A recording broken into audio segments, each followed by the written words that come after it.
So the president has unveiled his $6 trillion plan, his budget plan for 2022. And already you have the other side. You have Republicans that are saying, look, this is way too much money. We shouldn't be spending this much money. And I want to talk a little bit about this whole thing when it comes to budgets. And so we knew this was going to take place. I've been talking about this for months. So the 2022 budget, we're looking at $6 trillion. We didn't know the amount, but that's what the White House wants. Now, just because the White House is saying that they want a $6 trillion budget for 2022, that doesn't mean it's going to be a $6 trillion budget. That is just what the White House wants. Ultimately, it's going to be up to Congress. Congress is going to have to decide, is $6 trillion too much, or is it not enough? They might even go higher than that. I doubt it, but I'm just giving you guys the reality here. Now, just to put things in perspective, President Trump, his budget prior to COVID-19, his budget was $4.8 trillion. So that was what he wanted. So not too far off from $6 trillion, but I just wanted to kind of put that in perspective, because when the Democrats are in power, they want to spend money. When the Republicans are in power, they want to spend money. So it's not one of those situations where you can just say, well, Democrats just like spending money. No, Republicans like spending money just as much as Democrats do. And I don't care if you're a Democrat or Republican. Just look at the history. Look at the history. Look how much money President Trump spent. Look how much money George Bush spent. How much money Obama spent.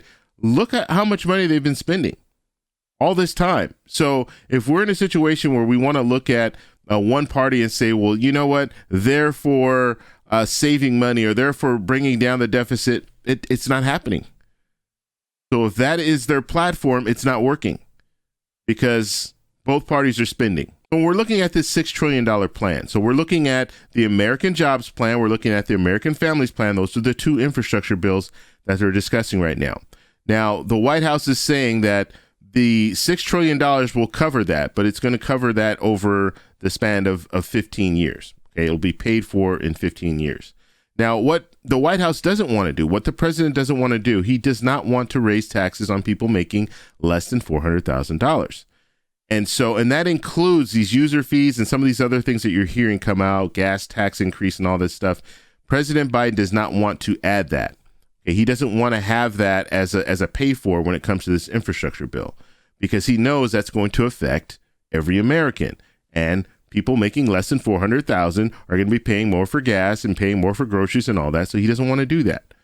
And so he's against the user fees. And so as far as the way that this will be paid for, we're looking at a corporate tax rate increase. That's what he wants to do. Now, he doesn't have complete support when it comes to Congress. You have some Congress people, both Democrats and Republicans, that are against raising the corporate tax rate. So we're going to have to follow this and see where it goes. But right now, he's going big. He wants to go big with this 2022 budget. Now, is this the right thing to do? We have to look at what's going on right now and what will be going on next year.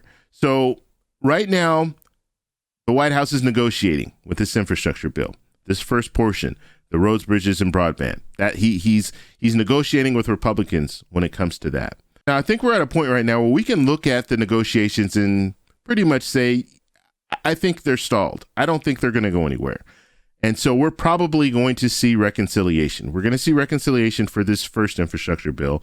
And then they'll start talking about the budget, the 2022 budget. And that's when they will add probably the American Families Plan.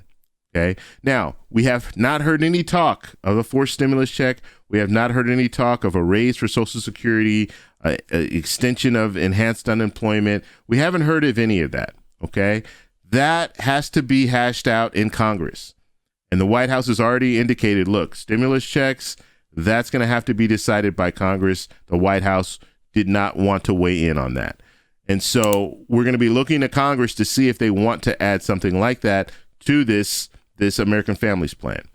But as of right now, nothing has been added. Let me show you this for a minute. The president sent a letter to Congress and basically saying the budget invests directly in the American people and will strengthen our nation's economy and improve our long-run fiscal health, Biden said in a letter to Congress accompanying the proposal. So when he was showing the proposal, he sent this letter with it.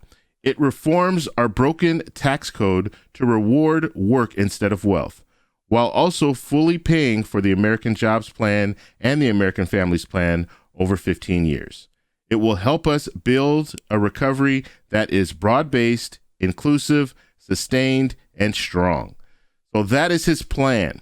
Okay, that's the reason why we're looking at a $6 trillion budget for 2022. And so I want to know what you guys think about this. What do you think? Should the president be going big? Because we're in a situation right now where we will have an election in 2022. Now, it's not a presidential election, but there could be a balance of power because we could see Congress change. We could see the Senate go back to the Republicans. We could see the House go back to the Republicans. And in a situation like that, President Biden will not be able to do anything else.